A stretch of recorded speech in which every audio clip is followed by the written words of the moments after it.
கிறிஸ்துவின் கிறிஸ்தவம் இது வாழ்வின் வழி. Christianity of Christ. This is the way of life.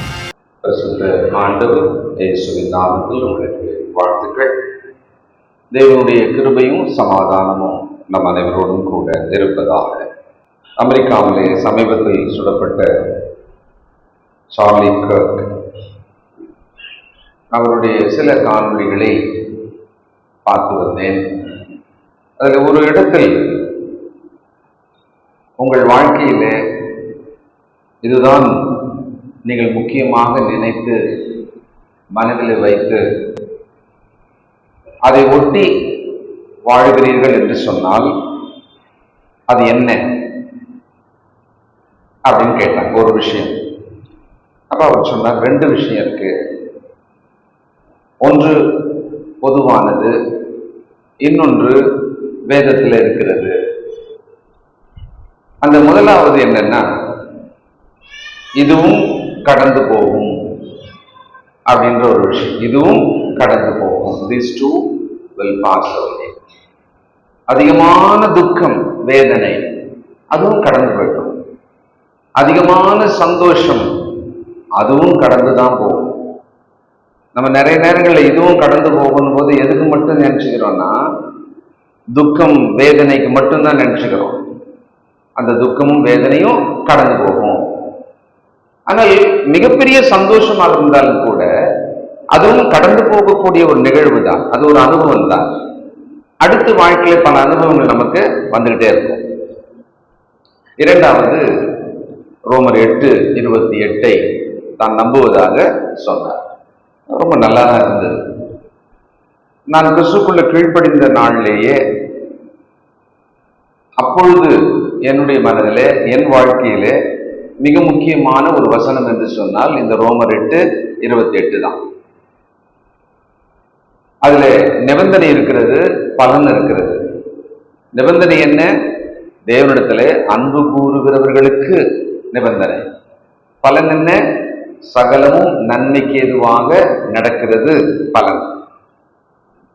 நாம் இதை நினைவில் வைத்துக் கொள்ளலாம். நல்ல விஷயம். அப்போஸ்தலர் நடவடிக்கைகள் 15ஆம் அதிகாரம் மிக முக்கியமான ஒரு அதிகாரம். ஆனால் இதிலிருந்து ஏதும் நாம் பெரிதாக பாடமாக எடுத்துக்கொள்ள முடியுமா என்று யோசிக்கலாம். அந்த மாதிரிதான் தெரியும். இந்த 15ஆம் அதிகாரத்துல ஒரு பிரச்சனை, அது குறித்து வாக்குவாதம், பிறகு அது குறித்து எருசலேமில் இருக்கிற அப்போஸ்தலர்கள் நடுவிலே ஒரு கலந்துரையாடல், அங்கும் ஒரு வாக்குவாதம், பிறகு ஒரு தீர்வு. இது எல்லாமே எதை பற்றியது என்று சொன்னால் புறஜாதியாரை பற்றியது. ஏன்னா நம்ம இதுக்கு முன்னால பார்த்தோம், புறஜாதியாருக்கு கர்த்தர் சுவிசேஷத்தின் வாசலை திறந்தார். அவர்கள் யூதரை காட்டிலும் அநேகராக பல பட்டணங்களிலே அவர்கள் ரட்சிக்கப்பட்டுக் கொண்டே இருந்தாங்க. யூதருக்கு பல இடங்களிலே அது கொஞ்சம் எரிச்சலாகவே இருந்தது. அந்தியோகியாவிலே குறிப்பாக பல சந்தர்ப்பங்களிலே யூதர்கள் இந்த ஊழியத்துக்கு எதிராக எழும்பி அந்த மக்களை அவர்கள் திசை திருப்ப, அவர்களை கலைக்க, சில நேரம் அந்த ஊழியம் செய்கிற பவுல் பர்னபாவை கொல்லும் அளவுக்கு கூட யூதர்கள் எழும்பினாங்க. இதை நம்ம பார்த்துக்கிட்டே வந்திருக்கிறோம். இப்ப இந்த ஊழியங்கள்லாம் முடிச்சுட்டு போய் ரிப்போர்ட் பண்ணாங்க அந்தியோகியாவில் அப்படின்னு நம்ம ஏற்கனவே பார்த்தோம். இங்கே 15ஆம் அதிகாரம் முதல் வசனம் வந்து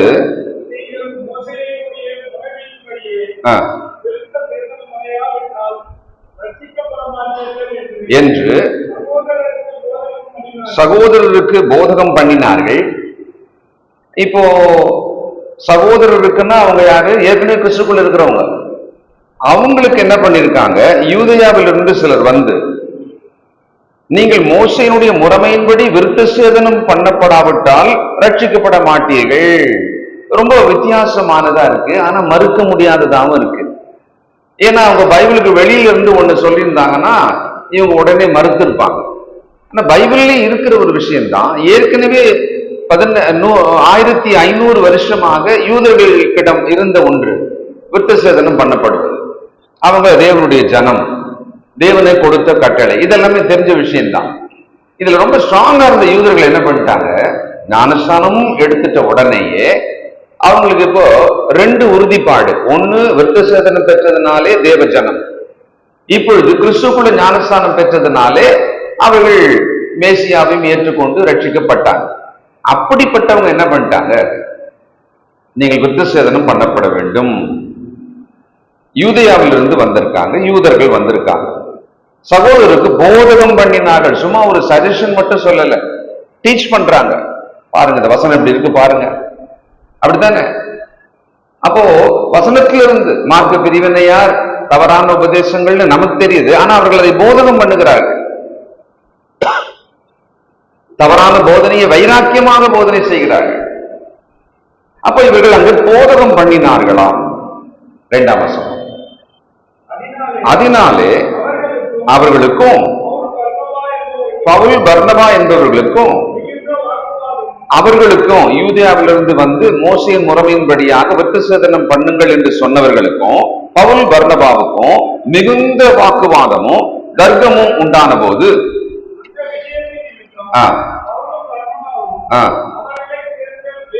வேறு சிலரும்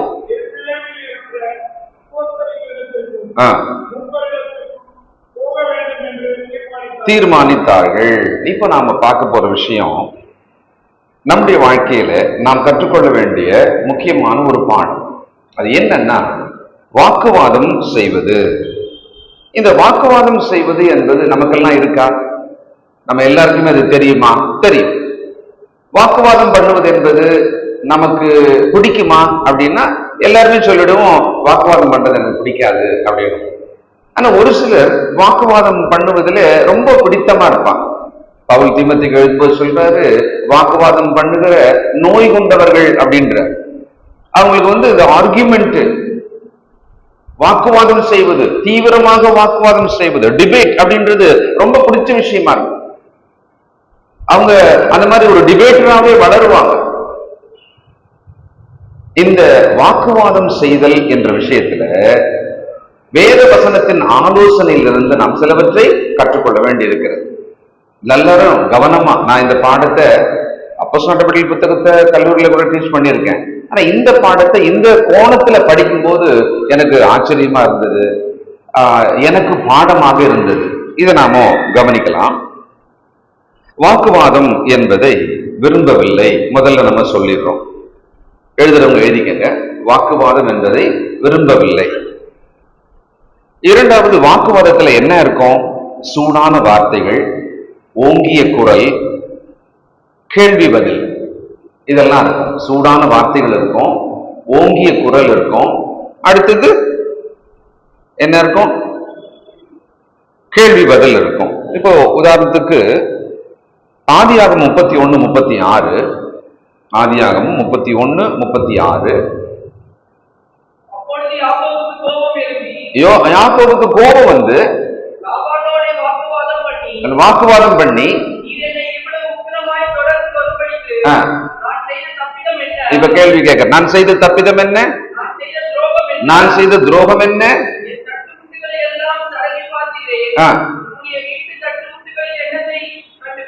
அதாவது அந்த இடத்துல பாருங்களேன், ஒரு கோபம், அதுல லாபான் கிட்ட வாக்குவாதம் பண்றாரு. அந்த வாக்குவாதத்துல என்ன பண்றாரு? கேள்விகளை எடுத்து வைக்கிறாரு. நம்ம கூட அப்படித்தானே, ஒரு வாக்குவாதம் பண்ணும்போது எப்படி நீங்க சொல்லலாம், இது எப்படி நீங்க சொல்லலாம், இது எப்படி நீ பேசலாம், இதுக்கு பதில் சொல்லுங்க அப்படின்னு என்ன பண்ணுவோம்? வாக்குவாதம் செய்வதுண்டு. அப்ப அதுல கேள்வின்றது உள்ள இருக்கும். இந்த கேள்வி வந்ததுனால என்ன வந்துடும் தெரியுங்களா? எதிரில் இருக்கிறவங்க பதில் சொல்லி ஆகும், எனக்கு பதில் சொல்லி ஆகணும் அப்படின்னு சொல்லி ஒத்த காலில் நின்னா என்ன ஆகும்? எதிரில் இருக்கிறவங்க பதில் சொல்லி ஆகும். அப்ப இந்த வாக்குவாதம் என்பது எருசலேமிலே அப்போஸ்தலரிடத்துல போகிற அளவுக்கு இங்க வளர்ந்துடுச்சு. இப்போ இதுல நல்ல கவனிக்க வேண்டியது என்னன்னா, நிறைய பேர் நம்ம என்ன சொல்லிடுறோம், கிறிஸ்துக்குள்ள வந்த உடனே வாக்குவாதத்தை விரும்பல, ஐயோ வாக்குவாதம்லாம் வேணாம் அப்படின்னுவோம். அதனால நம்ம என்ன பண்ணுவோம்? இந்த வாக்குவாதம் வேணான்னு போது நம்ம என்ன பண்ணுவோம் தெரியுங்களா? பாருங்க, ஏன் காரணம் விரும்பலன்னு சொல்றோம்னா, நம்முடைய ஒரு மன மகிழ்ச்சியை இழக்க விரும்பல. இப்ப வாக்குவாதம் பண்ணும்போது என்ன ஆயிடும்? மகிழ்ச்சி இழந்துரும், ஒரு பிரஷர் வரல, ஒரு அழுத்தம் வரும், இல்ல ஒரு டிஸ்டர்ப் ஆயிடுமா இல்லையா? அதனால என்ன பண்ணுவோம்னா அந்த பிரச்சனைய ஒரு சாரார் கண்டுகொள்ளாம விட்டுருவாங்க, ஒரு சாரார் அந்த பிரச்சனையே இல்லைன்ற மாதிரியே சொல்லிடுவாங்க, அப்படிலாம் ஒண்ணு இல்லையே அப்படின்னு பேசிடுவாங்க. ஒருத்தர் பிரச்சனை தெரியும் அவருக்கு, ஆனா அதை கண்டுக்காம விட்டுருவார். அப்ப நாம நம்முடைய கிறிஸ்துவுக்குள்ள இருக்கிற வளர்ச்சியில, முதிர்ச்சியில, வாக்குவாதம் செய்யற விஷயத்துல நமக்கு ஒரு அறிவு தேவைப்படுகிறது. வாக்குவாதம் செய்யணும்ன்ற மாதிரி ஒரு சந்தர்ப்பம் வருமானால் நாம் எப்படி நடந்துக்கணும்ன்றத வேதம் நமக்கு ஆலோசனை சொல்லுகிறது. முதல்ல விரும்பல, ஓகே, இப்போ விரும்பல, வாக்குவாதம் எதுவுமே வேணாம், அந்த பிரச்சனையை பத்தி பேசவே வேணாம் அப்படின்னு சொல்றோம் இல்லையா? அது நல்ல முடிவு அல்ல. ஏன்னா ஒரு பிரச்சனை என்று இருக்கும்போது தீர்வு வேணுமா இல்லையா? ஒரு பிரச்சனைக்கு தீர்வு வேணும். அப்போ என்ன பண்ணலாம்னா வாக்குவாதமாக இல்லாமல் அந்த பிரச்சனையை எடுத்து ஆரோக்கியமான உரையாடல் தேவைப்படுது. இங்கதான் நமக்கு ஒரு தெளிவு, நிதானம் தேவை. இதை பற்றி நாம இன்னைக்கு பல விஷயங்களை பார்க்கலாம். இந்த வாக்குவாதம் பண்ணும் பொழுது ஏன் அதை வேணான்னு சொல்றாங்கன்னா, ஒரு மன அழுத்தம் உண்டாகிறது, மன சோர்வு உண்டாகிறது. அடுத்தது சிலருக்கு ஒரு ஷவுட்டிங், ஒரு ஓங்கிய குரல்ல சூடான வார்த்தையோட ஒரு ஒரு வாக்குவாதம் பண்ணிட்டாங்கன்னு வச்சுக்கோங்களேன், அப்படியே அவங்க உடம்பெல்லாம் நடுங்குற மாதிரி ஆயிடும், வயிறெல்லாம் கலங்குற மாதிரி ஆயிடும். அப்படியெல்லாம் ஒரு உணர்வு சரீரத்திலே ஏற்படும். அதனாலேயே அந்த ஒரு கஷ்டமான அனுபவம் வேணான்றதுனாலே அவங்க என்ன பண்ணிடுவாங்க, வாக்குவாதமே வேணாம், பிரச்சனையா இருக்கட்டும், என்னத்துக்கு அதை பத்தி பேசணும் அப்படின்னு விட்டுருவாங்க. அதனால என்ன ஆயிடுதுன்னு சொன்னா பல பிரச்சனைகள் உள்ளுக்குள்ளவே இருக்கிறது. அதனால நம்ம ஒரு விஷயத்த ஞாபகம் வச்சுக்கணும், வாக்குவாதம் வேண்டாம், ஆனால் பிரச்சனையை நாம் ஆரோக்கியமாக பேசணும். எழுதிக்கங்க, வாக்குவாதம் வேண்டாம், ஆனால் பிரச்சனையை ஆரோக்கியமாக பேசுவது நல்லது. இப்போ இந்த சாப்டர்ல 2 பாகமா நம்ம பிரிக்கலாம். எழுதிக்கங்க, 15ஆம் அதிகாரம் 1 முதல் 35 வசனங்கள் உபதேச ரீதியான சபைக்குள் ஏற்பட்ட கருத்து வேறுபாடு. உபதேச ரீதியான சபைக்குள் ஏற்பட்ட கருத்து வேறுபாடு. இரண்டாவது 36 41 வரை தனி மனிதராகிய 2 பேருக்கு இடையிலே ஏற்பட்ட அபிப்பிராய வேதம், ஒப்பீனியன் டிஃபரன்ஸ். சபைக்கு நடுவில் இருக்கிற 2 பேருக்கு நடுவில் ஏற்பட்ட அபிப்பிராய வேதம். முதல்ல உபதேச ரீதியா சபையில ஒரு விஷயம், இரண்டாவது தனி நம்ம 2 பேருக்கு நடுவுல ஒரு பிரச்சனை வருது, அந்த பிரச்சனையை பேசிக்கணும், என் அபிப்பிராயத்தை சொல்றேன், இன்னொருத்தர் அபிப்பிராயம் சொல்றாரு, அந்த மாதிரி அந்த விஷயம் 36 41 பார்க்கலாம். சரி, இப்ப முதல்ல முரண்பாடுகளை கண்டுகொள்ளாமல் விடக்கூடாது. ஒரு முரண்பாடு இருக்கிறது, ஒரு பிரச்சனை இருக்குன்னு சொன்னா அதை கண்டுகொள்ளாமல் விடக்கூடாது. ரைட். அடுத்தது, அப்படி ஒன்றுமே இல்லை என்று மறுக்கவும் கூடாது. 2வது பாயிண்ட், அப்படின்னா ஒண்ணுமே இல்லை. சில நேரங்கள்ல நல்ல ஜுரம் இருக்கும், ஆனா நமக்கு ஒரு முக்கியமான வேலை இருக்கும், அப்ப சொல்லுவோம் ஒண்ணும் இல்லையே நான் வரேன் அப்படின்னு. எனக்கு என்னன்னா, இந்த ஜுரத்தோட நான் இருக்கிறத விட அந்த வேலை எனக்கு முக்கியம், அதனால நான் ஜுரத்தை நான் இல்லைன்ட்டு நான் போறேன். அப்படி போகும்போது ஒருவேளை இன்னும் கொஞ்சம் ஜுரம் அதிகமாகி மயக்கம் கீழே கூட ஓடலாம். அப்போ அதுக்கு ஒரு விளைவு இருக்கதானே செய்யும். அப்படியானால் ஒரு பிரச்சனை இருக்கிறது, ஒரு முரண்பாடு இருக்கிறது, அதை கண்டுகொள்ளாம விட்டுறேன் அப்படின்னும் போது அதுக்கு ஒரு விளைவு வந்தால் அதையும் நாம எதிர்கொள்ள வேண்டி வரும். அப்போ இல்லைன்னு மறுக்க கூடாது, கண்டுகொள்ளாமலும் விடக்கூடாது. அப்போ அந்த பிரச்சனையை, அந்த முரண்பாட்டை என்னதான் பண்றது?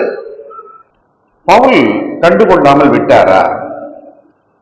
2ஆம் வசனம், அதனால் அவர்களுக்கும் பவுல் பர்னபா என்பவர்களுக்கும் மிகுந்த வாக்குவாதமும் தர்க்கமும் உண்டான போது அந்த விஷயத்தின் நிமித்தம் பவுலும் பர்னபாவும் அவர்களை சேர்ந்த வேறு சிலரும் எருசலேமில் இருக்கிற அப்போஸ்தலரிடத்துக்கும் மூப்பரிடத்துக்கும் போக வேண்டும் என்று தீர்மானித்தார்கள். அதை அப்படியே விடல, தீர்மானம் பண்றாங்க, பண்ணணும், அதை செய்யணும் அப்படின்னு சொல்லிச்சு. அப்ப நாம கூட நம்முடைய குடும்பங்களுக்கு, உறவுகளுக்கு நடுவில் ஒரு பிரச்சனை இருக்கிறது, ஒரு முரண்பாடான கருத்து விட்டது, கருத்து வேறுபாடு விட்டது, அபிப்பிராய பேதம் விட்டது, அத எல்லா விஷயத்தையும் அப்படியே விட்டுறக்கூடாது. அப்படியே விட்டுட்டோம்னா சரியாயிடும் அப்படின்னு எல்லாத்துக்குமே சொல்ல முடியாது. இல்ல எதா இருந்தாலும் சரி நம்ம பேசித்தான் ஆகணும் அப்படின்னு எல்லாத்தையுமே பேசுவதற்காக அதை வாக்குவாதமாக மாற்றி அப்படியும் நம்ம சண்டை போட முடியாது. அப்ப அதுக்குள்ள ஒரு பக்குவமான அணுகுமுறை தேவைப்படுகிறது. எங்க இருந்து கிடைக்கும் அந்த பக்குவமான அணுகுமுறை? அது எப்படி நம்ம கரெக்டா பண்றது? அதை எப்படி அந்த விஷயத்தை நம்ம பேசுவது?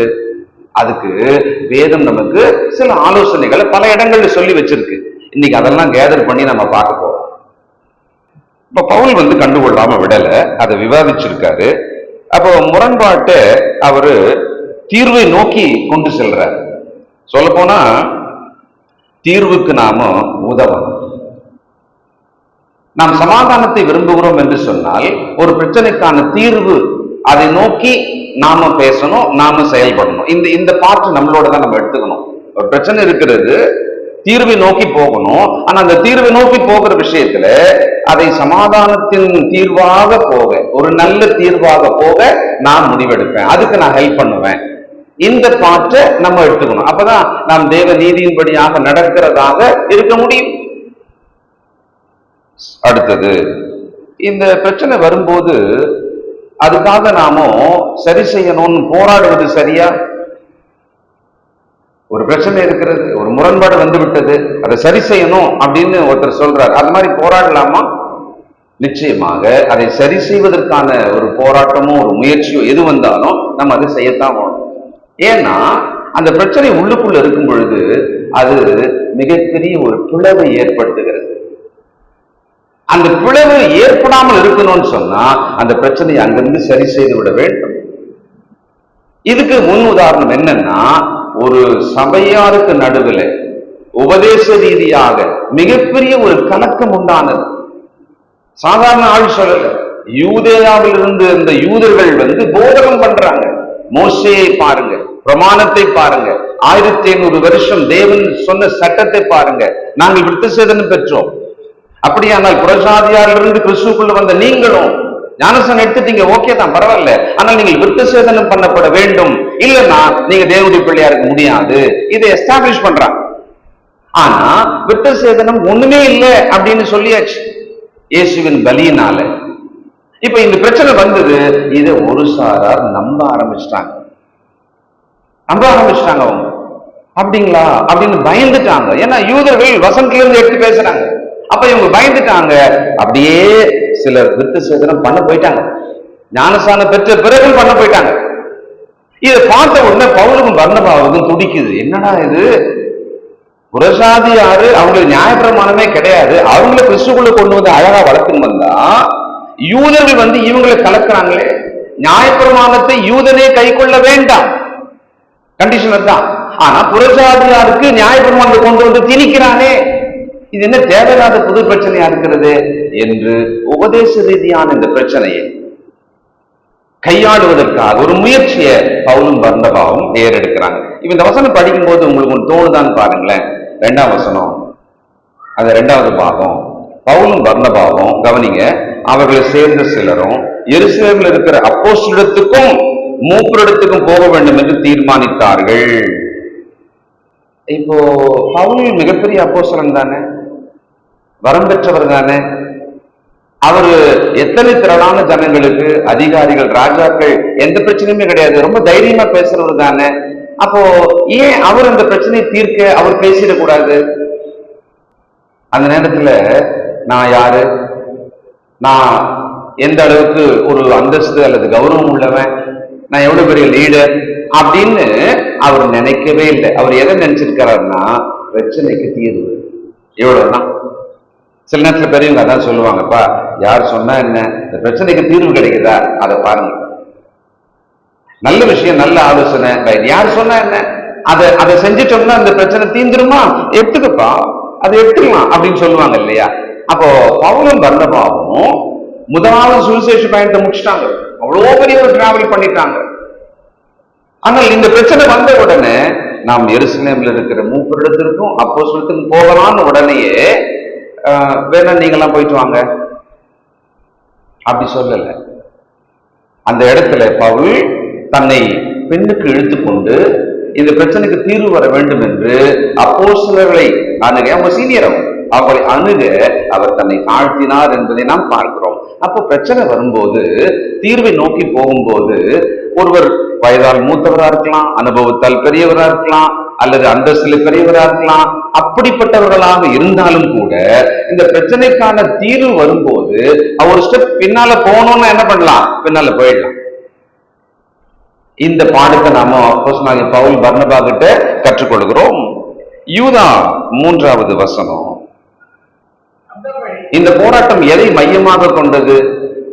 யூதா 3.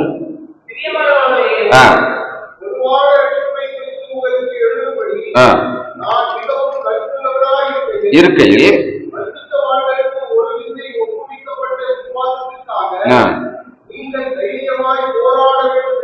விசுவாசத்துக்காக தைரியமா போராட வேண்டும். இப்ப வந்த பிரச்சனை என்ன? விசுவாசத்தின் வேறு புடுங்குற மாதிரி வந்துடுச்சு. இவர்கள் ஞானஸ்தானம் பெற்ற பிறகு விருத்தசேதனை பண்ணாங்கன்னா அது விசுவாச துரோகம் ஆயிடும். அப்போ பவுல் பயப்படுறாரு, பர்னபா பயப்படுறாங்க. என்னப்பா இது ஒரு புது நூதனமான பிரச்சனை வந்துடுச்சு. அப்போ விசுவாசத்துக்காக போராடும் பொழுது கொஞ்சம் எக்ஸ்ட்ராவா என்ன தேவைப்படுதுங்களா? தைரியம் தேவைப்படுகிறது. விசுவாசத்துக்காக நீங்கள் தைரியமாய் போராட வேண்டும். சரி, இப்ப எழுதிக்கங்க. பிரச்சனையை விட ஆளுமைகளின் மோதல் அதிகமாக கூடாது. பிரச்சனையை விட ஆளுமைகளின் மோதல். என்ன அர்த்தம்? நான் சொல்றேன், இங்க இருக்கிறவங்கள நான் தான் மூத்தவன், உங்களுக்கு எல்லாம் நான் தான் போதகரா இருக்கேன், நான் சொல்றது கேளுங்க, அவ்வளவுதான். சரியோ தப்போ அதெல்லாம் பிரச்சனை கிடையாது. அப்போ இங்க என்ன பிரச்சனை வந்ததுன்னா ஆளுமை. நீங்க சொல்றதை நான் கேட்க மாட்டேன். சமீபத்துல ஒரு பிரச்சனை, நேற்று போன்ல பேசுறாரு. அப்ப நான் உதாரணம் சொன்னேன், இந்த மாதிரி எல்லாம் இருக்கு. அவருக்கு இந்த காணொளி நிச்சயமா அவங்களுக்கு பயன்படும் நான் நினைக்கிறேன். அங்கே பிரச்சனையை விட்டாங்க, ஆளுமைகள் மோதிட்டு இருக்காங்க, நல்ல தெரியுது. பட் அவங்களுக்கு பதில் நான் இந்த வசனத்தின் வழியா தான் அனுப்ப போறேன். ஒரு சபையில் ஏற்பட்ட பிரச்சனை, அதுல உபதேசத்து ரீதியாகவும் ஒண்ணு கலந்திருக்கிறது, ஆளுமை ரீதியாகவும் கலந்திருக்கிறது. இன்னும் தீர்வுக்கு வரல. இது நிச்சயமா அவர்களுக்கும் பயன்படும், நமக்கு நிச்சயமாக பயன்படும். இப்போ நீதிமொழிகள் 6ஆம் அதிகாரம் 16வது வசனம். நீதிமொழிகள்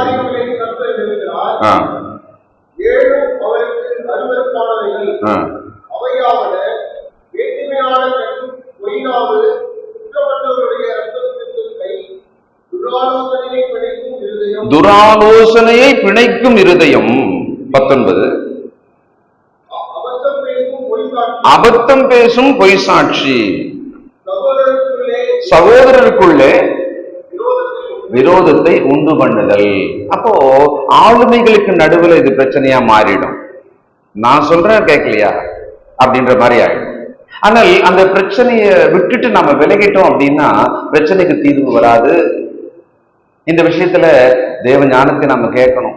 தேவனே, இந்த விஷயத்துல இந்த பிரச்சனைக்கு தீர்வு தான் எங்கள் நோக்கம், அதை நோக்கி தான் நாங்கள் முயற்சி செய்கிறோம். நாம் நல்மனதோடவே தான் முயற்சி செய்வோம். ஆனாலும் சில நேரங்கள்ல பிரச்சனையை விட்டுட்டு ஆளுமைகள் மோத ஆரம்பிச்சிடும்.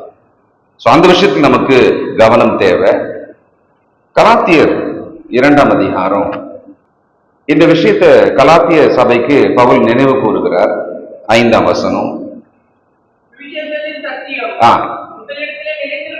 நிலைத்திருக்கும்படி நாங்கள் ஒரு நாழிகையாகிலும் அவர்களுக்கு கீழ்ப்படிந்து இணங்கவில்லை.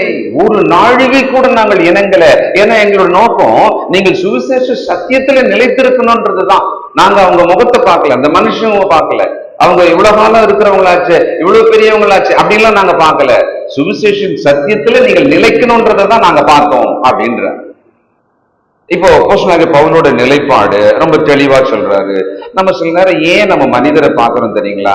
ஐயோ, அவங்க உணர்வுகள் புண்படுமே, அவங்க உணர்வை நாம மதிக்கலன்ற மாதிரி ஆயிடுமே, இப்படிலாம் நம்ம உணர்வு ரீதியா யோசிச்சோன்னு வச்சுக்கோங்களேன். அப்ப பிரச்சனையை விட்டுருவோம், உணர்வு ரீதியா நாம அந்த இடத்துல திங்க் பண்ண ஆரம்பிச்சிடும். நம்ம எமோஷனல் பீப்புள் தான் அதிகபட்சமா நம்ம. அதனால அந்த பிரச்சனைக்கு ஒரு தேவ வழியில தீர்வை கொண்டு போறதுக்கு பதிலாக உணர்வு ரீதியா திங்க் பண்ணிட்டு அதை அப்படியே வேற பக்கமா திருப்பின்னு போயிடும். டு ப்ளீஸ் சரி, அவங்களுக்கு பிரியமா இப்போ நடந்துக்கலாமே. இது ரொம்ப சிக்கலான விஷயம்தான். வாக்குவாதங்களும் கருத்து வேறுபாடுகளும் அபிப்பிராய வேதங்களும் இல்லாத ஒரு வாழ்க்கை கிடையவே கிடையாது. இவைகளெல்லாம் கலந்துதான் நம்முடைய வாழ்க்கை. ஒவ்வொரு தனிப்பட்ட உறவுகளுக்கு நடுவுல இந்த வாக்குவாதம் வந்துடும், கருத்து வேறுபாடு வந்துடும், அபிப்பிராய வேதம் வந்துடும், கண்டிப்பா வந்துடும். அதை ஹேண்டில் பண்றதுக்கு தேவனுடைய ஆலோசனைகள், உதாரணங்கள் நமக்கு இருக்கதான் செய்யுது. ரோமர் 14ஆம் அதிகாரம் 19வது வசனம். சமாதானத்துக்கு அடுத்தவைகளையும், ரொம்ப அழகான வார்த்தை, சமாதானத்துக்கு அடுத்தவைகளையும் அந்யோன்ய பக்தி விருத்திக்கு ஏதுவானதையும் நாடக்கடவோம். Peace among the brother. உறவுக்கு நடுவில் சமாதானம் உண்டாவதற்கு நான் என்ன செய்யலாம்? நான் தாழ்ந்து போகணுமா? நான் பின்வாங்கணுமா? நான் அமைதியா இருக்கணுமா? இல்ல நான் பேசணுமா? நான் விட்டு கொடுக்கணுமா? நான் எதையாவது இழக்கணுமா? எல்லாம் பண்ணணும். ஆனா எதுதான் என்னுடைய நோக்கமா? அங்கு சமாதானம் உண்டாக வேண்டும். அமைதியா இருக்கணும்னா சமாதானம் வருமா? அமைதியா இருக்கலாம். பேசினா சமாதானம் வருமா? பேசலாம். என்னை அந்த வட்டத்துக்குள்ள வெளியே எடுத்துன்னு போயிடணுமா? அப்போ சமாதானத்துக்கு ஏதுவானதை. அடுத்தது வார்த்தை சொல்றாரு, அந்யோன்ய பக்தி விருத்தி. நாமெல்லாம் தனி மனிதர்களாக நாமவே ஒத்த காலில் நின்று பக்திமான் ஆயிடவே முடியாது. ஒரு சபையில எல்லா சகோதர சகோதரிகளோடு இணைந்து இசைந்து வளரும்பொழுது வருகிற பக்தி விருத்தியை தான் இங்க சொல்றாரு. அந்யோன்ய பக்தி விருத்தி. தனிப்பட்ட பக்தி முயற்சி எனக்கு தேவைதான், நான் அதை பண்ணணும் தான். ஆனா சகோதரனோட இணக்கம் இல்லாத இருக்கும் பொழுது அந்த பக்தி விருத்தியில எனக்கு கொஞ்சம் கஷ்டம் வந்துடும், அதுல போராட்டம் வந்துடும், அது ரொம்ப டஃப்பாயிடும். நான் ஒரு பாரத்தை சுமக்கிறேன், தள்ளிட்டே இருக்கிறேன். 4 கை இருந்தது, கூட இன்னொரு 2 கை வந்தது, 6 கைகள் ஆச்சு. இன்னும் 2 கை வந்தது, 8 கை ஆச்சு. நான் 2 கையில தள்ளும் போது ரொம்ப வெயிட்டா இருந்தது. 8 கைகள் வந்த உடனே அப்படி சுலபமா அப்படி ஏத்திட்டேன். பாதி தூரம் போன உடனே இந்த 2 கை தவிர மீதி கைகள் எல்லாம் போயிடுச்சுன்னு வச்சுக்கோங்களேன், அது நடுவில் நான் நிற்பேன், என்னால் அதை ஏற்றவே முடியாது. அந்யோன்ய பக்தி விருத்தி. ஒருவருக்கு ஒருவர் பக்தி விருத்திக்கு ஏதுவானதை நாடக்கடவோம். உணர்வுகளை விட, கருத்தை விட சமாதானம் ஏற்பட வேண்டும் என்பது முக்கியம். ஏகமான சகோதரர்கள் நடுவில் ஏற்பட வேண்டிய பக்தி விருத்தி முக்கியம். இதை நாம நேரில் வச்சுக்கணும். சரி, இப்போ அடுத்த விஷயம், ஒரு வாக்குவாதம், ஒரு பிரச்சனை, ஒரு முரண்பாடு தெரிஞ்சிச்சு, நம்ம லெவலுக்கு பார்த்தோம், இன்னொருத்தரோட உதவியை நாடலாமா? அடுத்த கேள்வி எழுதிக்கங்க. இந்த வாக்குவாதமோ முரண்பாடுகளோ பிரச்சனையோ தீர்க்க வேண்டுமானால் இன்னொருத்தர உதவிய நாடலாமா? இதே 15:2 தான். பர்னபாவும் பவுலும் எருசலேமில் இருக்கிற அப்போஸ்தலத்திலே போகும்படியாக அவர்கள் சகோதரிடத்திலே பேசினார்கள். அப்ப அந்த புறத்து போறாங்க. அப்போ நமக்கு இன்னொருத்தரோட உதவி தேவைன்னா அவங்களை உள்ள கொண்டு வரலாம். அவங்க எப்படி இருக்கணும்னா, இந்த தீர்வை கொடுக்கும் வேத வசனத்தின் முதிர்ச்சி பெற்றவர்களாக இருக்கணும். அதனால இங்க எருசலேமுக்கு போறாங்க, அப்போஸ்தலத்துல போறாங்க, மூப்பரிடத்துல போறாங்க. அந்த இடத்துக்கு நாம போயிட்டு அங்க நாம போகணும். அங்க நமக்கான தீர்வு கிடைப்பதற்கான ஆலோசனை நம்ம அங்க கேட்கலாம். மூத்த விசுவாசிகள் அல்லது மூப்பர்கள் நம்முடைய பிரச்சனைகள், தனிப்பட்ட வாழ்க்கையில கூட பிரச்சனை இருந்தது, 2 பேருக்கு நடுவில் பிரச்சனை இருக்கு, சபையில உபதேச ரீதியான பிரச்சனை இருக்கு, வசனத்தில் தேர்ச்சி பெற்றவர்களிடத்திலே ஆலோசனை கேட்டால் அந்த வசனத்தின்படியான ஆலோசனை கண்டிப்பா கிடைக்கும். அடுத்தது 3வது வசனம்.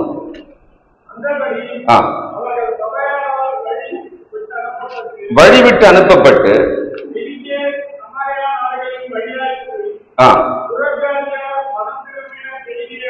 அறிவித்து,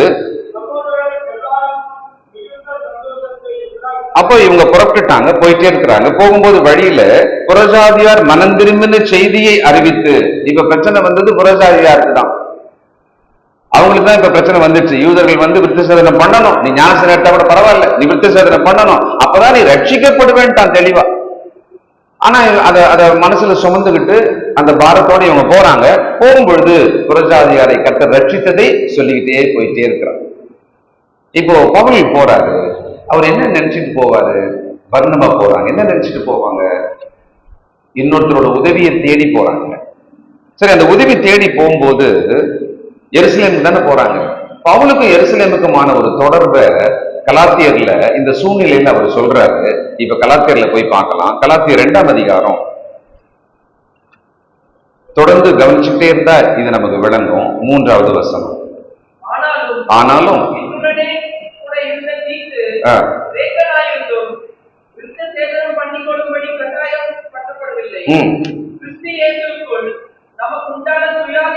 சுயாதீனத்தை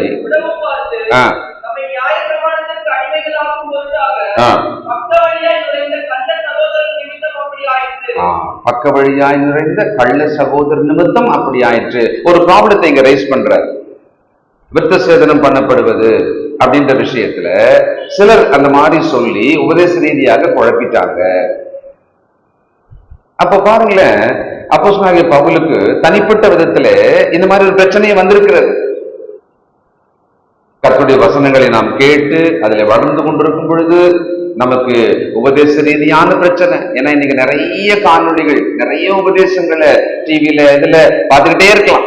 நிறைய விசுவாசிகள் விசுவாசத்தை வழுவி போனதற்கு பல காரணங்கள். ஒரு காரணம், பலவிதமான அந்நிய போதனைகளை கேட்கிறதும் ஒரு காரணம். அப்போ அந்த மாதிரி ஆனதான். அப்போ அவர் என்ன பண்ணார் பாருங்க. கலாத்தியர் 1ஆம் அதிகாரம் 17வது வசனம். எனக்கு முன்னே அப்போஸ்தலர் ஆனவரிடத்துல எருசலேமுக்கு போகாமலும் அரபி தேசத்துக்கு புறப்பட்டு போய் மறுபடியும் தமஸ்கு ஊருக்கு திரும்பி வந்தேன். நல்லா கவனிங்க. அப்போஸ்தலனாகிய பவுல் கிறிஸ்துவுக்குள்ள கீழ்ப்படிந்த உடனே சுவிசேஷத்தை புரஜாருக்கு அறிவிச்சுட்டு இருக்கிறாரு. அவரு ஊழியம் செய்யறதுக்கு முதல்ல எருசலேமுக்கு போகலன்ற. எனக்கு முன்னே அவங்க கிட்ட நான் போகல அப்படின்னா ஒரு டிஃபரன்ஸ் அங்க அவர் மனசுக்குள்ள இருக்கிறது. ஏன்னா இவரை நிறைய பேர் என்ன பண்ண மாட்டாங்க, அப்போஸ்தலனாவே அங்கீகரிக்க மாட்டாங்க. அதனால அவர் நிலைமையே அப்படி இருக்கிறதுனால நான் எருசலேமுக்கு போகல, ஒரு சூழ்நிலையில நான் போகல அப்படின்ற. தமஸ்குக்கு போயிட்டேன், புரஜார் நடுவில் சுவிசேஷ ஊழியம் பண்ணிட்டு நான் போயிட்டேன். 2ஆம் அதிகாரம் 6வது வசனம். அல்லாமலும் எனக்கு ஒன்றும் போதிக்கவில்லை, கவலை இல்லை. அவர் மனசுக்குள்ள எருசலேமுக்கு போகணும்ன்ற விஷயத்துல நீட் இல்ல. இன்னொன்னு அவருக்குள்ள ஒரு தயக்கம் இருந்தது. அவரை பெரும்பான்மையான என்ன பண்ணல, ஏற்றுக்கொள்ள. அப்போ இந்த சந்தர்ப்பத்துல இந்த சபைக்கு ஒரு கொள்கை ரீதியான பிரச்சனை வரும் பொழுது அவர் என்ன பண்றாரு, எருசலேமுக்கு போறாரு. அப்போ சொல்ல போலாம், அவங்ககிட்ட டிஸ்கஸ் பண்ணலாம், அவங்ககிட்ட பேசலாம் அப்படின்னா எருசலேமுக்கு போறாரு. அப்ப பாருங்களேன், தன்னை முன்னிலைப்படுத்தாமல் பிரச்சனைக்கு தீர்வை முன்னிலைப்படுத்துவதை நாம் பவுல்கிட்ட கற்றுக்கொள்ளலாம். பல நேரம் இது நமக்கு ஒரு கஷ்டமான ஒரு நிலைமையா இருக்கலாம். ஒரு நம்ம செயல்ல இது ஒரு கஷ்டமான விஷயமா இருக்கலாம். வரும்போது கூட மேஷாக் ஒரு விஷயம் சொன்னார் என்கிட்ட. அதுல ஒருவர் தன்னை முன்னிலைப்படுத்த நடந்து கொண்டார். அதை அவர் ஃபீல் பண்ணாரு, அதை என்கிட்ட சொன்னார். சேர்ந்துதான் அதை செஞ்சிருக்கணும், ஆனா அந்த மாதிரி நடந்துகிட்டாரு அப்படின்னாரு. இதான அந்த விஷயம் இல்லையா? சோ இப்ப இங்க அப்படிதான் இருக்கு. ஒருவர் தன்னை முன்னிலைப்படுத்துவது அப்படின்றத விட்டுட்டு பிரச்சனைக்கு தீர்வு கிறிஸ்துவுக்குள்ளே நாமோ இப்படிதான் சிந்திக்கணும். சமாதானத்துக்கு ஏதுவானவைகளை சிந்தியுங்கள், அந்நியுன்ய பக்தி விருத்திக்கு ஏதுவானவைகளை சிந்தியுங்கள். இதை நோக்கிதான் நம்முடைய முயற்சிகள் இருக்கணும். 2ஆம் அதிகாரம் கலாத்தியர் 2வது வசனம். இப்ப கவனிங்க, முக்கியமான வார்த்தை. நான் தேவ அறிவிப்பினாலே போய்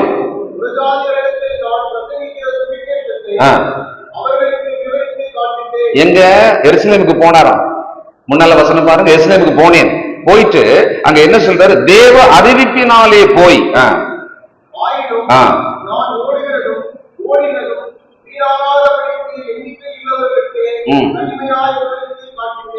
ஒரு வித்தியாசத்தை அங்க சொல்றாருல, ஒரு ஃபீல் பண்றது சொல்றாரு.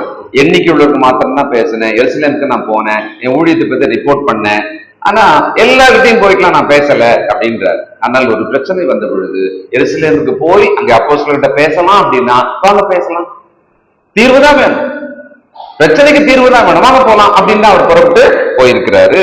அப்போ தன்னை அவர் முன்னிலைப்படுத்தல. சரி, முரண்பாட்டை நம்ம பேச விரும்புறோமானா பொதுவா பேச விரும்ப மாட்டோம். 2ஆம் அதிகாரம் 9ஆம் வசனம் கலாத்தியர்.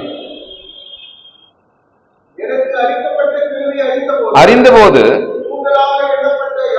யாக்கோவும் கேபான பேதுருவும் யோவானும் பிரசங்கிக்கும்படி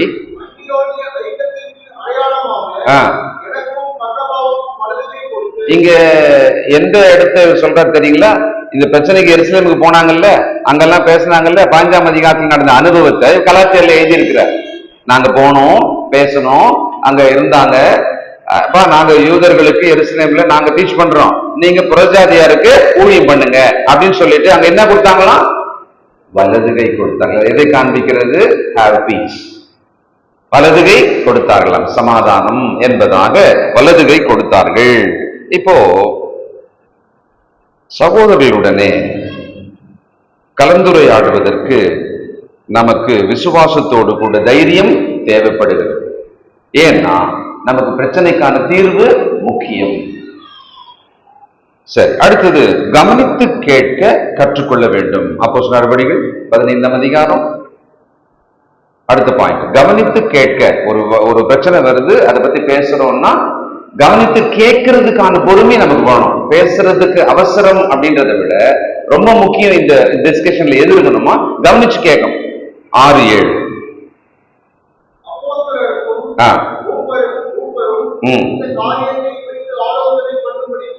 கூடினார்கள்.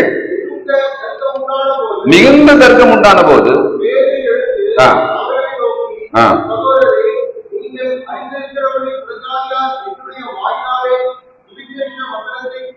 மிகுந்த தர்க்கம் உண்டானது, ஒரு ஹீட்டான ஆர்குமெண்ட் ஆயிடுச்சு, எல்லாருமே பேச ஆரம்பிச்சிருக்கிறாங்க. உடனே பேதுரு எழுந்து நிற்கிறார். ஏன்னா அவர் தான் அந்த மோஸ்ட் சீனியர் அப்போஸ்தலர், அவர் ஒரு சர்ச் லீடர் அப்படின்னா அவரை தான் ஹை லெவல்ல நினைப்பாங்க. அப்ப அவர் எழுந்து நின்று எல்லாரையும் கையமர்த்திட்டு கவனிங்க அப்படின்றார். நீதிமொழிகள் 18ஆம் அதிகாரம் 13வது வசனம்.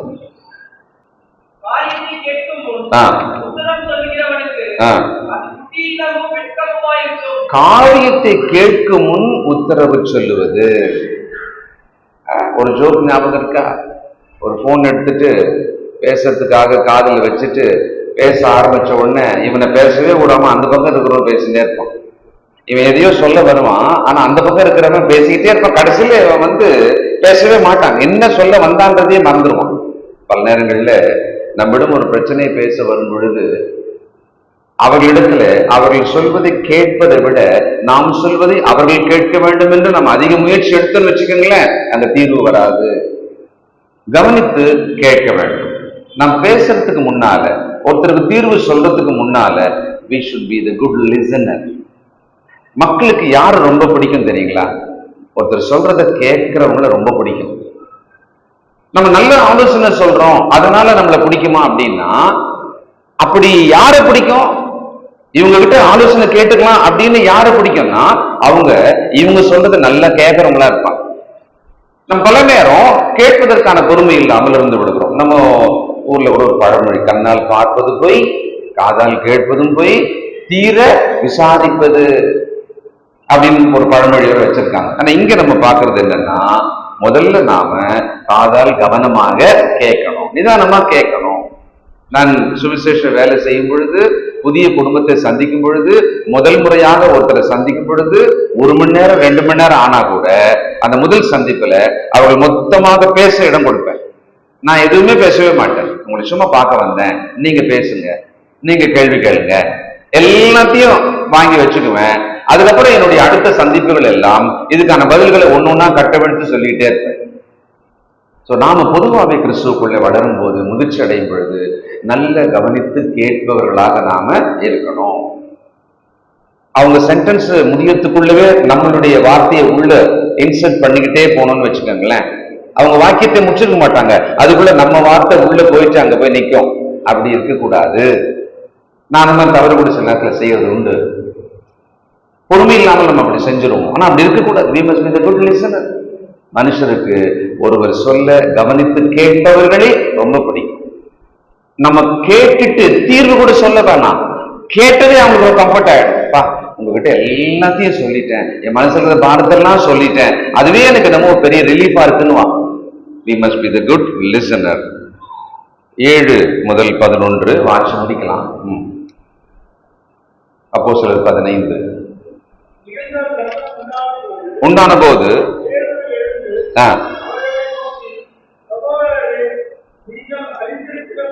சகோதரரை நீங்கள் அறிந்திருக்கிறபடி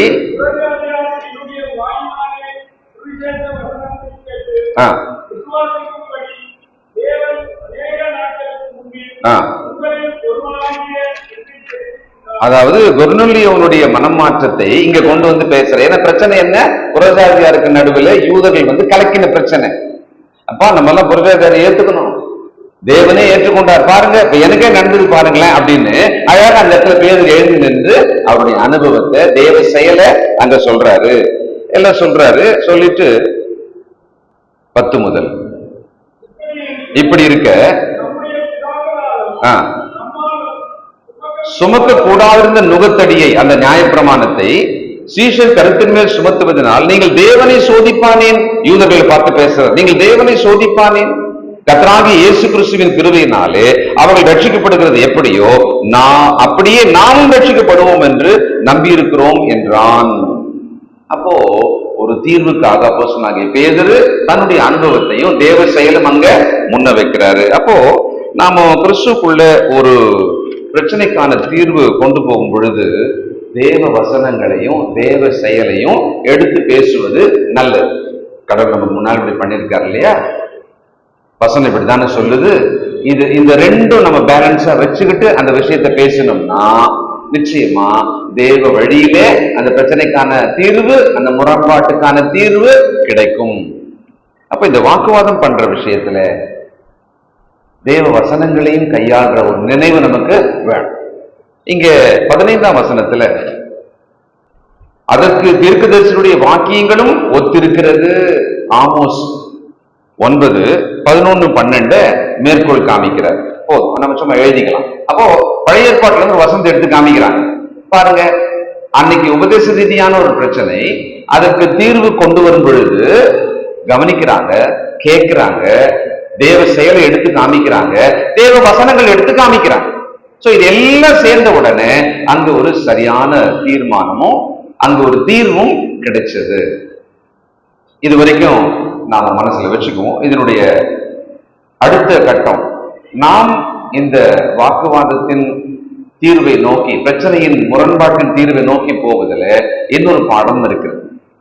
கர்த்தர் சித்தமானால் அதை அடுத்த வாரம் நம்ம படிக்கலாம். ஜெபம் செய்வோம், எழுந்திருப்போம். மனதிற்கும் இரக்கம் உள்ள நல்ல பிதாவே, ஏதோ நாங்கள் இந்த கிறிஸ்துவுக்குள்ளான வாழ்க்கையில எதை செய்ய வேண்டும், எப்படி நடந்து கொள்ள வேண்டும், என்னென்ன விஷயங்களிலே நாங்கள் எப்படி நடந்து கொள்ள வேண்டும் என்று எங்களுக்கு ஆலோசனைகளை எல்லாம் இந்த பொக்கிஷமாகிய வேதத்துல வைத்திருக்கிறப்பா. தேடி வாசிக்கும் பொழுது நித்திய ஜீவனுக்கு ஏதுவான ஆலோசனைகளை நாங்கள் பெற்றுக்கொள்கிறோம். நன்றியோடு துதிக்கிறோம். கேட்டமுடைய மக்களை ஆசிர்வதியும். வாழ்விலே உறவுகளுக்கு நடுவிலே முரண்பாடுகள் வரும் பொழுது, பிரச்சனை வரும் பொழுது அதை தீர்த்து கொள்வதற்கு வாக்குவாதம் பண்ணாமல், நாங்கள் அதிக தர்க்கம் பண்ணாமல், தேவ வசனத்தை முன்னிட்டு சமாதானத்துக்கு ஏதுவான, அந்நியுன்னிய பக்தி விருத்திக்கு ஏதுவான தீர்வை பெற்றுக்கொள்ள உதவி செய்யும். எங்களுக்கு ஞானம் தாரும், எங்கள் மீது கிருபையாயும். இப்பொழுதும் எங்கள் மனசுக்கு எந்தெந்த விஷயத்திலே சமாதானம் தேவையோ அதை நீரே தருவீராக. இயேசு கிறிஸ்துவின் பரிசுத்த நாமத்துல துதித்து ஜெபிக்கிறோம் எங்கள் நல்ல பிதாவே, ஆமென்.